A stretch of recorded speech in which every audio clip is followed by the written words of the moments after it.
Hello and welcome to episode 6 of From Zero to Dreamfort. Last episode we got our basic defenses in place, and now we're looking to create some creature comforts and better places for our dwarves to live. We still only have 18 dwarves, so we're still pretty low in population, and they're still up here finishing the roof. You can see our stoneworkers are cranking out blocks at a furious rate, and we can start looking into the next step. So going over to our checklist, we finished up surface 7, that was the roof. It prompts you here to take a look at your plumbing, but if you remember back down in our services level, we have done that. We did that as part of our digging. And our plumbing is already complete. We could make this fancier with a waterfall, but we're not going to do that in this episode here, maybe in a future episode beyond Dreamfort. And we're going to be starting into the section down here of Mature Fort.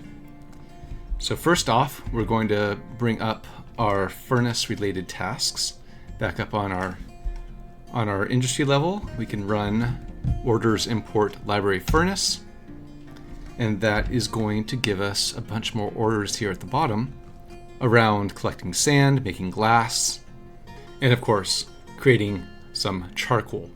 We're going to want to build up our charcoal stores before we start doing any weaponry, so that will give us a head start there. And then we'll go down and set up our Guildhalls. Here is our freshly prepared Guildhall level. Let's copy that in. Hit O for ordering what we need. Tables, chairs, statues, doors, etc. And lay that down. Now, what that did is not only did it put down the furniture, but it also put down the zones. We have the Unremarkable Dune up here, which is our no particular deity temple. This gives our dwarves a place to pray. Down here at the bottom, we have the Carmen Faith, which is our library.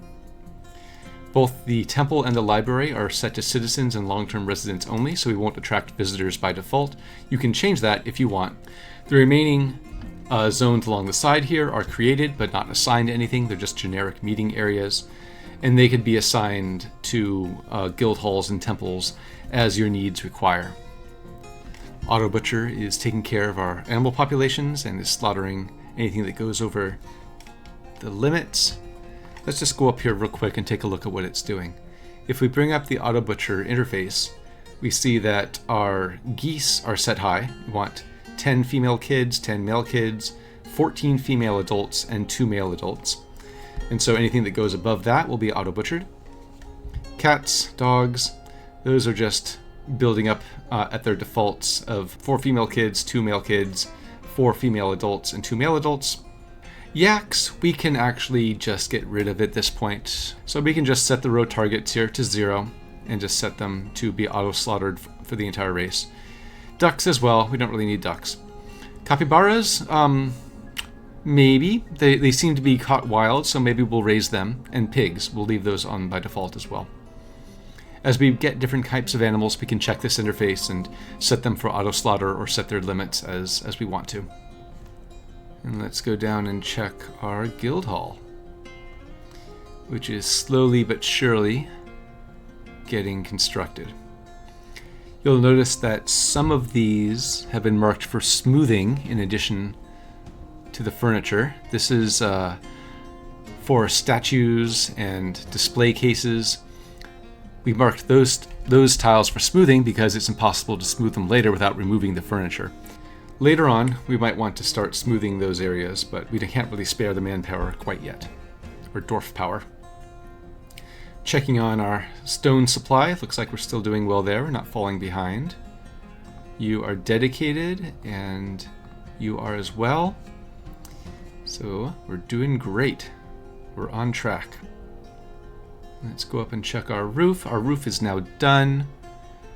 This is all the Dreamfort blueprints provide, but later on, if you want to get fancy, you can build walls around the edges and continue to build upwards. Why do you not have something to do? Because we're out of rock blocks. Okay. So at this point, you can start helping with other things. Let's add stone carving here. And that will start getting tasks for other types of jobs. since our need for blocks is coming to pass. There, now you can help build thrones and tables. No migrants this season. Okay. The last time the caravans came, we didn't have very much to trade. Now we are in a much better position. And in fact, we can start building some bone crafts. We have a dedicated worker here. Let's just say bone crafts on repeat and let them build up some trade goods.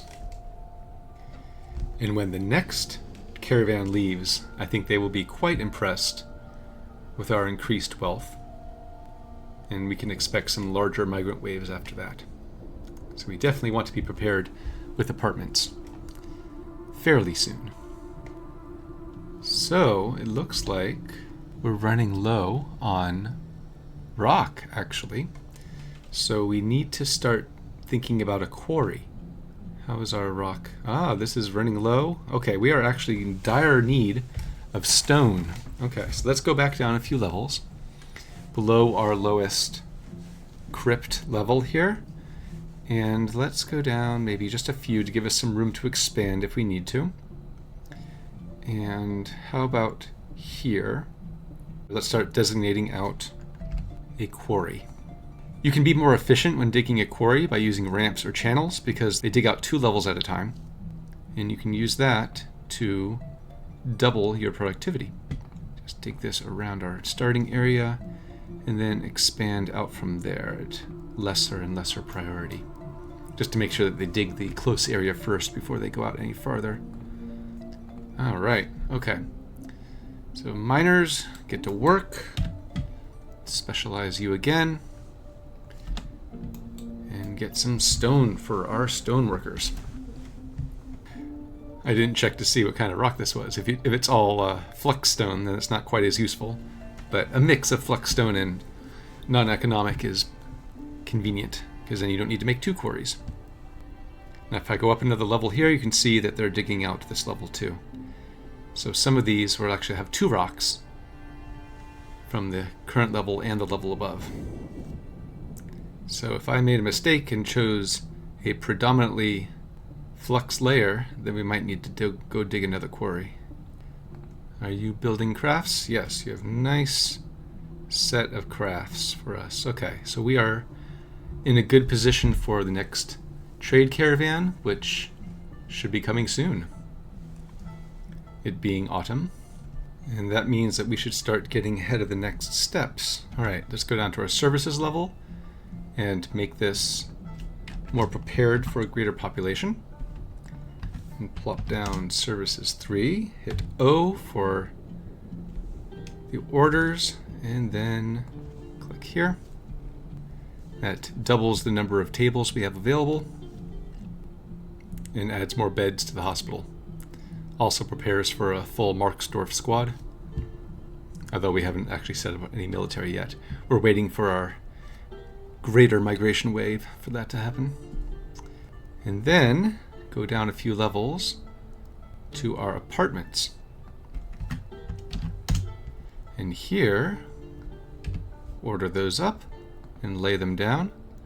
And now we have a whole bunch of rooms, bedrooms, for a sizable wave of dwarves. Up until now, going back up to our farming level, we've just been getting by with this little dormitory, which can easily handle 20 dwarves. But now we need a few more rooms, or we're going to need a few more rooms. Let's jump back up to services. You are going to be making some beds. Do we have wood? We have some wood. Okay, I think we need to dedicate someone to wood hauling. And who better for that than... Do we have kids? We do have. We have one child. Okay, let's set this child on wood hauling duty. You two on wood hauling. All right, have at it. Okay, we might need another quarry. Let me go down here. Limestone. Let's dig a few more stairs. So bring up Quick Fort and search for Dreamfort Spiral. and select the not the constructed stairs, because we're not building them, but digging them, just these. So you can just go down 2 levels at a time just by clicking. And what do we have down here? Kaolinite and limestone. And more limestone, and more limestone. My goodness. Magnetite. Alright. To see what's in there. Tetrahedrite. Okay, here we go. Chert. Let's get some chert.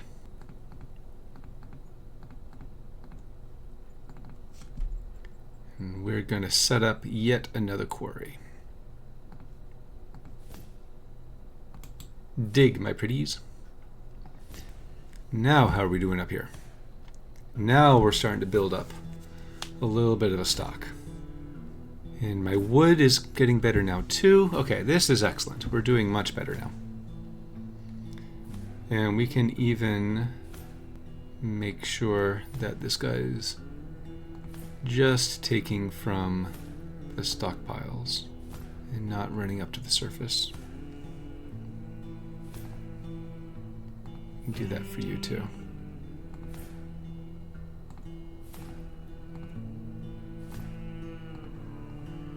Ooh, 2 agitated animals. Who do we have? Okay, so maybe it's time to lock this. I think we can move ahead to setting up our suites in our crypt. O2 and Q, and left click to place. Now, the interesting thing about this is that they get all zones set up for you automatically. These rooms here will be assigned to your expedition leader, and once you get a mayor, it'll be assigned to your mayor. And then once you acquire a baron, captain of the guard or sheriff, output liaison or monarch, they will automatically get these rooms assigned to them as well.